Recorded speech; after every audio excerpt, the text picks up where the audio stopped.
तो last episode में हम लोगों ने देखा था कि योंग फाई अपने दोस्तों को लेकर सीधा ओसी माउंटेन में चला जाता है जहाँ पे गोड्स की रिमेनिंग्स होती हैं। मगर वहाँ पे जाते ही उन लोगों का सामना बहुत सारे बीस्ट से होता है जो कि इतने ज्यादा होते हैं कि उन लोगों को उन बीस्ट को डील कर पाना बहुत ज्यादा मुश्किल होता जा रहा था। और फिर वो लोग वहाँ से किसी तरह भागकर वहाँ से दूर निकल आते हैं। मगर रास्ते में एक खाई होती है और योंग फाई को वहाँ पर एक छोटा सा आइलैंड दिखाई देता है। वो लोग समझ जाते हैं कि उन्हें किसी तरह वहां तक पहुंचना है। मगर वहां पर ड्रैगन्स होते हैं जो कि प्रिंसेस चुनियान को अपने कंट्रोल में कर लेते हैं और उनकी वजह से वो फिर योंग फाई और अपने दोस्तों पर हमला करना शुरू कर देती है। ये देखते हुए फिर योंग फाई उस ड्रैगन पर हमला करने की कोशिश करता है ताकि वो किसी तरह प्रिंसेस को उसके असर से बाहर निकाल सके और इसमें वो कामयाब भी हो जाता है। पर अब उन लोगों को दोबारा से उसी आइलैंड में जाना था जहाँ पे वो उस ट्रेजर को हासिल कर सकते थे। और वहाँ पे जाने के लिए वो कुछ चिली पाउडर का इस्तेमाल करते हैं जिससे उन ड्रैगन्स को एलर्जी हो जाती है और वो बहुत ही जोर जोर से चिल्लाना शुरू कर देते हैं। और प्रिंसेस चुनियान जानबूझकर उन्हें अपने साथ बहुत ही दूर ले जाने की कोशिश करती है। और दूसरी तरफ योंग फाई को जैसे ही मौका मिलता है तो वो उस आर्टिफैक्ट को हासिल करने के लिए एक ट्री के पास चला जाता है और वो देखता है कि वहाँ पर गहरे पानी के अंदर एक आर्टिफैक्ट मौजूद है। मगर वहाँ पर लियार भी आ जाती है और वो सेम उसी ट्रेजर को हासिल करना चाहती थी जिसकी वजह से उन दोनों के बीच में काफी लड़ाई होती है। मगर योंग फाई किसी तरह पानी के अंदर चला जाता है और वो लड़की भी फिर उसके पीछे पीछे चली जाती है। ये देखकर योंग फाई कहता है कि ये लड़की तो एक नंबर की चिपकू है, इससे जान छुड़ानी ही पड़ेगी। मगर पानी के अंदर जाते ही उन्हें वहाँ पर कुछ मॉन्स्टर्स दिखाई देते हैं जिन्हें देखकर वो लड़की कहती है कि अब समझ में आया कि तुम मुझे पानी के अंदर क्यों लेकर आना चाहते थे। अचानक कुछ टेंटिकल्स उसे आकर पकड़ लेती हैं और अपनी तरफ लेकर जा रही थी। ये देखते ही लियार परफॉर्मेंस से अपनी सोर्ड को मल्टीपल सोर्ड्स में ट्रांसफॉर्म कर देती है और उसी सोर्ड के जरिए फिर वो उन सारे ही टेंटिकल्स को काट कर रख देती है। जिसके बाद हम लोग दोबारा से योंग फाई को देखते हैं। वो अभी भी डीप की तरफ जा रहा होता है मगर अचानक उसे भी अपने सामने कुछ ऑक्टोपस दिखाई देते हैं जिन्हें देखकर वो कहता है कि लगता है कि शायद पहले इनसे निपटना होगा। वो अपनी सोर्ड निकाल कर एक ऑक्टोपस के सिर पे दे मारता है जिससे वो उसका काम तमाम कर देता है। और दूसरी तरफ लियार अभी भी उन ऑक्टोपस की वजह से परेशान थी और इस तरफ योंग फाई उस ऑक्टोपस की वजह से काफी दूर निकल जाता है। और इस तरफ मेंग लियार एक टेंटिकल के साथ टकरा जाती है जिसकी वजह से उसे काफी इंजरी होती है और वो बेहोश हो जाती है। और हमें दिखाया जाता है कि वो जायंट टेंटिकल उसे चारों तरफ से लपेटकर अपने अंदर खींचकर सीधे मुंह में लेकर जा रही होती हैं। और इतने में अचानक फिर योंग फाई वहाँ पे आ जाता है और उस ऑक्टोपस का काम वही तमाम करके उसकी टेंटिकल्स को काट देता है। और जैसे ही मेंग लियार होश में आती है तो वो देखती है कि योंग फाई ने उस मॉन्स्टर को मारकर उसकी जान बचाई है। मगर उसके बावजूद भी वो अभी भी उन टेंटिकल्स में फंसी हुई होती है। ये देखकर योंग फाई दिल ही दिल में कहता है कि ये अच्छा मौका है इससे जान छुड़ाने का, ये इन टेंटिकल्स में लिपटी हुई है। उसे इस तरह सोचता देखकर मेंग लियार कहती है कि आखिर तुम क्या करना चाहते हो। ये कहने के साथ ही योंग फाई उसे बस पानी में धक्का देकर ऊपर की तरफ भेज देता है और खुद डीप सी में चला जाता है। डीप सी में जाने के बाद हमें दिखाया जाता है कि वहाँ पर एक गॉडली आर्टिफैक्ट होता है जो कि एक कटे हुए हाथ के साथ पड़ा हुआ था। तो योंग फाई जैसे ही उसे जाकर छूता है तो उसे फ्लैशबैक में साफ साफ दिखाई देता है कि उस गोड का हाथ कटकर इस आर्टिफैक्ट के साथ नीचे गिर गया था। और फिर वो गोड आर्टिफैक्ट उसकी बॉडी के अंदर एब्जॉर्ब हो जाता है जिसकी वजह से उसे खुद भी बहुत ही अजीब सा फील होता है। और वो कहता है कि आखिर ये हो क्या रहा है, मेरी बॉडी इतनी ज्यादा भारी क्यों हो गई है। वो अपना पूरा जोर लगाकर अपनी बॉडी को सीधा खड़ा करने की कोशिश करता है मगर अचानक जैसे ही उसकी बॉडी फ्री होती है तो वो वहाँ से पीछे जा पहुँचता है और अपने आसपास देखता है तो वहाँ का माहौल बिल्कुल चेंज हो चुका होता है। और उसे फिर से किसी की आवाज सुनाई देती है जो कि उसे शाओ शाओ कहकर पुकार रही होती है। मगर योंग फाई अपने आसपास देखता है तो उसे आसपास तो कोई दिखाई नहीं दे रहा था। जिस पर वो कहता है कि कौन हो तुम, क्या कोई है यहाँ पे।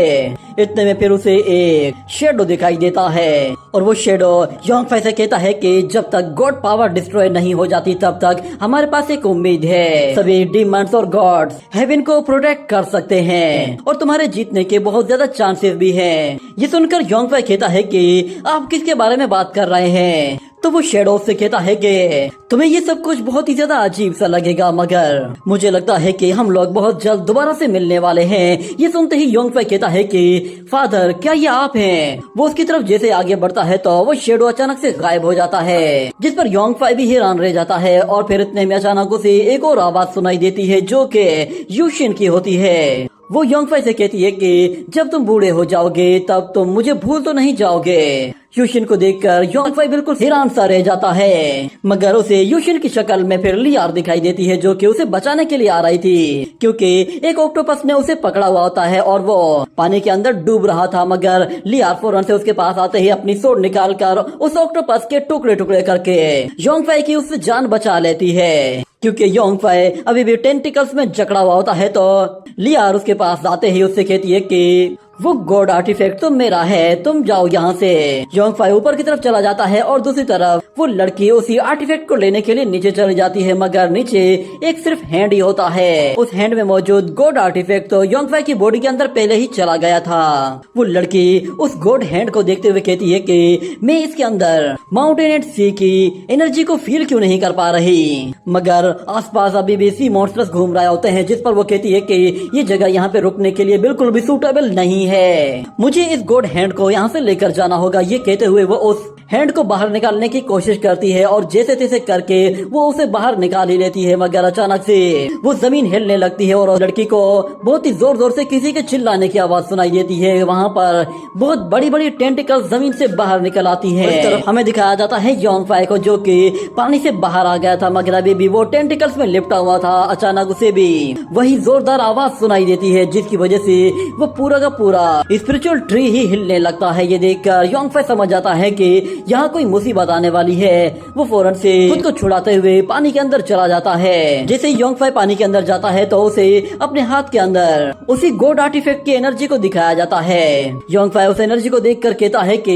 ये जेड रुई तो मेरी बॉडी के साथ मर्ज हो गया है। वो उस पावर को जैसे ही ट्राई करता है तो उसकी स्पीड और पावर इतनी ज्यादा बढ़ जाती है कि वो एक ही अटैक के साथ बहुत सारे सी मॉन्स्टर्स का खात्मा कर देता है। और इस तरफ लियार बहुत बड़ी बड़ी जायंट टेंटिकल्स में घिरी हुई होती है। वो टेंटिकल्स बहुत ही ज्यादा पावरफुल थी, यहाँ तक कि लियार जैसे ही अपनी सोड से उन्हें काटने की कोशिश करती है तो वो सोड टूटकर टुकड़े टुकड़े हो जाती है। और इतने में फिर एक टेंटिकल उससे आकर जैसे ही टकराती है तो वो बेहोश हो जाती है और वो जायंट मॉन्स्टर उसे अपने मुंह में डालने ही वाला होता है कि इतने फिर वहाँ पर योंगफाई आ जाता है और वो उस लड़की को बचाने के लिए अपने जायंट हैंड का इस्तेमाल करते हुए उसे पकड़कर उसके मुंह से निकाल लेता है और फौरन से ऊपर की तरफ जाने लगता है, मगर वो मॉन्स्टर भी उनके पीछे पीछे ऊपर की तरफ जाने लगता है। ये देखते ही योंगफाई पानी से ऊपर आते ही हवा में ऊपर चला जाता है और वो मॉन्स्टर उनके पीछे पीछे हवा में ऊपर आ जाता है। मगर इतने में लियार को होश आ जाता है और वो एक लोटस क्रिएट करके योंगफाई को पानी में गिरने से बचा लेती है और वो दोनों ही उसी लोटस के ऊपर खड़े होकर उस जायंट मॉन्स्टर को देखते हैं। वो मॉन्स्टर उन लोगों के ऊपर अपना ग्रीन पॉइजन थ्रो करता है, जिसे देखकर लियार फौरन से अपनी सोड निकालती है और उसे सोड को गोल गोल घुमाना शुरू कर देती है। उसकी सोड उसके चारों तरफ एक शील्ड की तरह काम कर रही थी,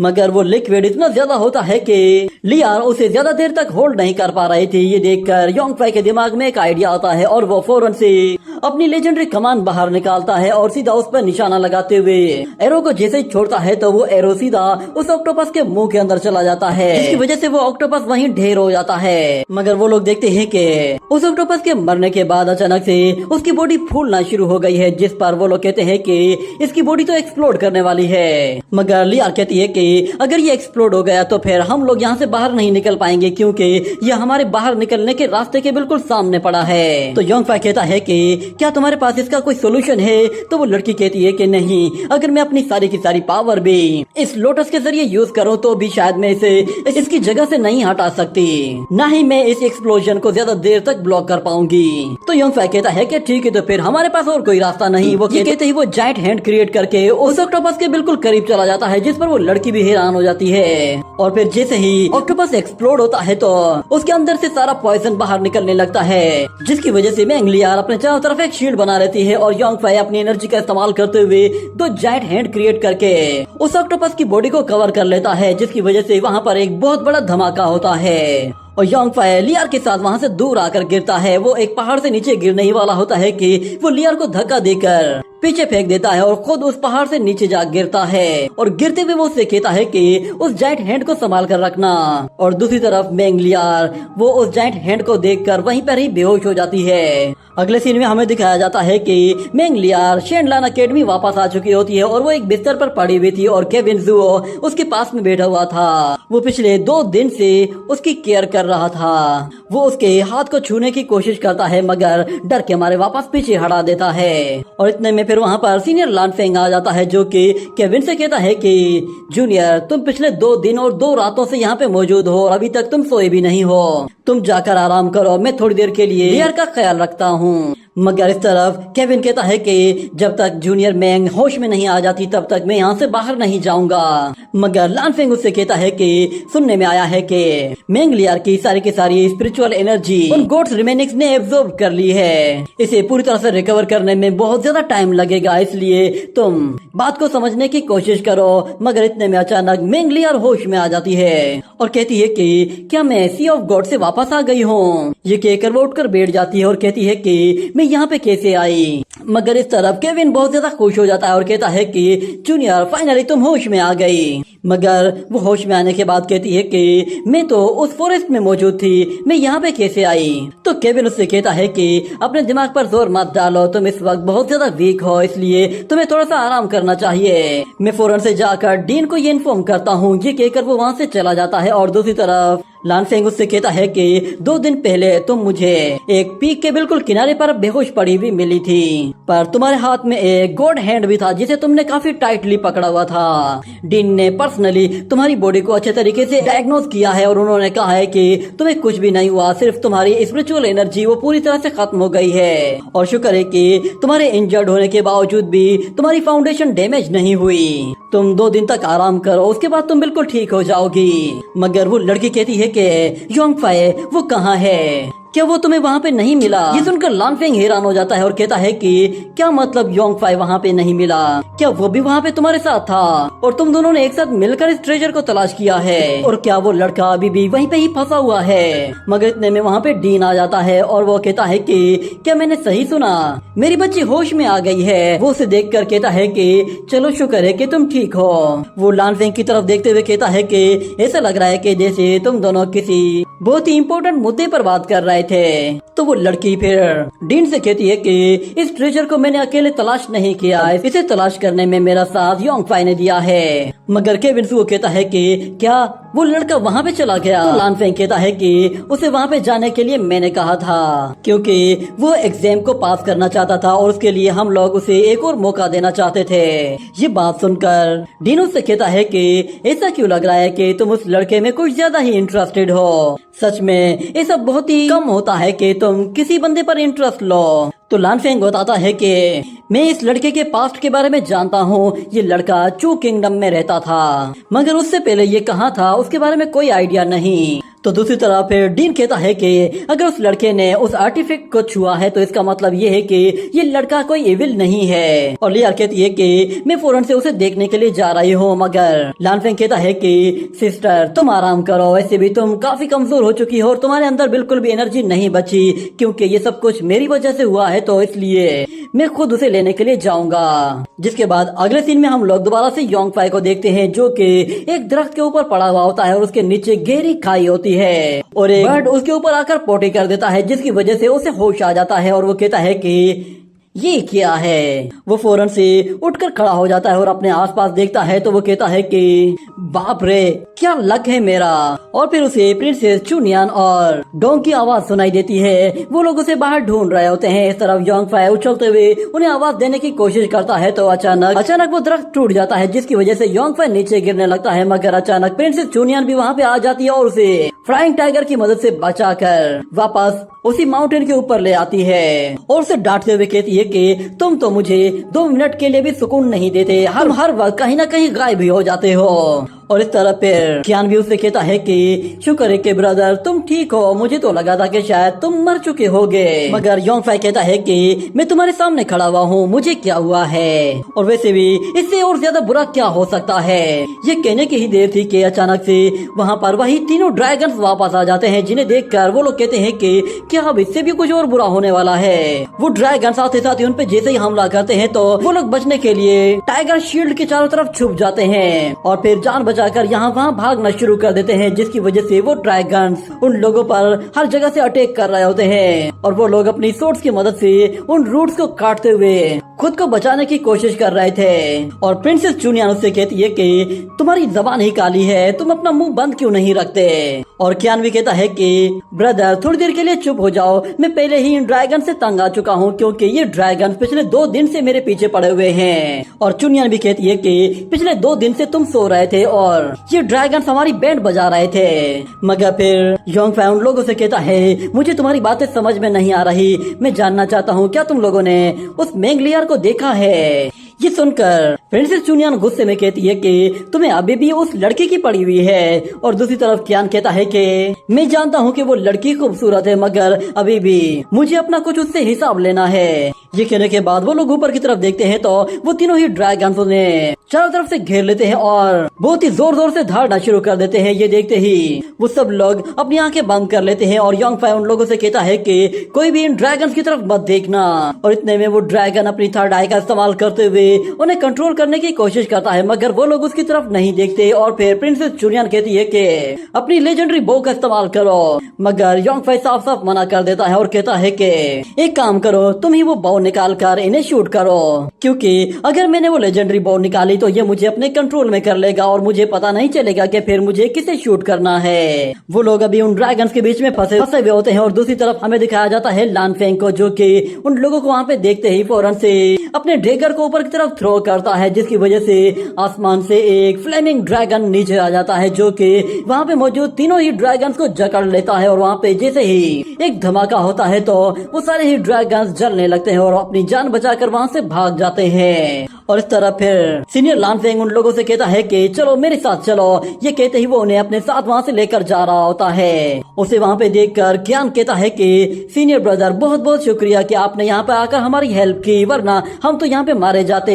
मगर दूसरी तरफ सीनियर उनसे कहता है कि तुम लोग बेफिक्र हो जाओ, असल में हमें योंगफाई के बारे में सच्चाई पता चल गई है। उसने मेंगलियर के साथ ट्रेजर को तलाश करने में एक बहुत बड़ा कंट्रीब्यूशन दिया है, इसलिए अब तुम लोग शेनलान एकेडमी में एडमिशन ले सकते हो, तुम लोग इसके लिए एलिजिबल हो। ये सुनकर कियान बहुत ज्यादा खुश होता है और कहता है कि फाइनली हम लोग शेनलान एकेडमी में जाएंगे। और फिर दूसरी तरफ हमें शेनलान एकेडमी में दिखाया जाता है कि सारे ही डिसाइपल्स एक जगह जमा होते हैं और दूसरी तरफ डीन सब लोगों को बता रहा होता है कि बाकी के 2 डीन इस वक्त कल्टीवेशन करने के लिए गुफाओं के अंदर चले गए हैं, इसीलिए फिलहाल मैं अकेला ही यहाँ पे मौजूद हूँ और अब मैं अकेला ही इस सेरेमनी को ऑर्गेनाइज करूँगा। सबसे पहले तुम सब लोग मिलो मेरी प्यारी चहेती डिसाइपल से। इसका नाम मेंगलियर है और ये टेंटाई सेक्ट की डिसाइपल है। ये यहाँ पर कुछ खास बुक्स को रीड करने के लिए आई है। वहाँ पे खड़े हुए जितने भी डिसाइपल होते हैं वो मेंगलियर को देखकर काफी हैरान होते हैं और वो कहते हैं कि ये लड़की तो काफी खूबसूरत है, मगर ये टेंटाई सेक्ट की टॉप डिसाइपल है। मगर फिर डीन उन लोगों से कहता है कि क्या तुम लोग ये सब कुछ देखकर हैरान हो, अभी तो मैंने तुम्हें कुछ और भी दिखाना है। असल में उस डिवाइन सी के अंदर मौजूद डिवाइन हैंड मेंगलियर ने ढूंढ निकाला है। ये कहने के बाद वो सब लोगों को उसी जायंट गॉड का हैंड दिखाते हैं और डीन उन लोगों से कहता है कि क्योंकि ये डिवाइन हैंड अब हमारे पास है तो हमारे ऊपर मौजूद बैन अब हट गया है। और वो मेंगलियर से भी कहता है कि क्या तुम कुछ कहना चाहोगी। तो मेंगलियर पहले तो शर्माने लगती है क्योंकि उसे पता नहीं था कि उसे क्या बोलना चाहिए, मगर फिर वो डीन से कहती है कि आपने मेरी इतनी तारीफ की, इसके लिए बहुत बहुत शुक्रिया, मगर मैं सच्चाई सब लोगों को बताना चाहती हूँ ताकि सबको पता चले कि इस ट्रेजर को तलाश करने वाला कौन है। वो सब लोगों को बताती है कि ये ट्रेजर मैंने अकेले नहीं तलाश नहीं किया, बल्कि इसमें योंगफाई ने मेरा साथ दिया है, क्योंकि उस फॉरेस्ट के अंदर बहुत ही पावरफुल बीस्ट मौजूद थे और मैं इतनी ज्यादा ताकतवर नहीं थी, इसीलिए योंगफाई ने मेरी मदद की ताकि मैं उस ट्रेजर को ढूंढ सकूं। अगर उसने मेरी मदद ना की होती तो शायद मैं आज उन डीमंस के हाथों मारी जा चुकी होती। मगर फिर दूसरी तरफ डीन कहता है कि बदकिस्मती से वो लड़का अब मर चुका है और अगर वो जिंदा होता तो शायद हम लोग उसे अपनी एकेडमी में एडमिशन दे देते। ये कहने के साथ अचानक उन्हें वहाँ पर योंगफाई आता हुआ दिखाई देता है। उन लोगों को वहाँ पर आता हुआ देखकर मेंगलियर बहुत ज्यादा खुश होती है और अपना हाथ हिलाकर योंगफाई की तरफ इशारा करती है और ये बात केविन जुओ को बिल्कुल भी पसंद नहीं आती। तो योंगफाई लियर को देखते ही फौरन से उसके पास चला आता है और लियर भी उसके सामने आकर खड़ी हो जाती है और उससे कहती है कि मुझे अभी भी तुम्हें लेकर बहुत सारे डाउट्स हैं, मगर क्योंकि ये जायंट गॉड हैंड हम लोगों ने एक साथ ही तलाश किया है तो इसलिए इसका क्रेडिट तुम्हें भी मिलना चाहिए। अगर तुम मेरे साथ ना होते तो शायद मैं वहाँ पे मर चुकी होती। तो योंगफाई कहता है कि ये सब कुछ मेरी वजह से नहीं हुआ, बल्कि मेरे इन सारे साथियों की वजह से हुआ है। अगर ये लोग मेरे साथ ना होते तो शायद तुम भी जिंदा ना होती, ना ही मैं जिंदा होता।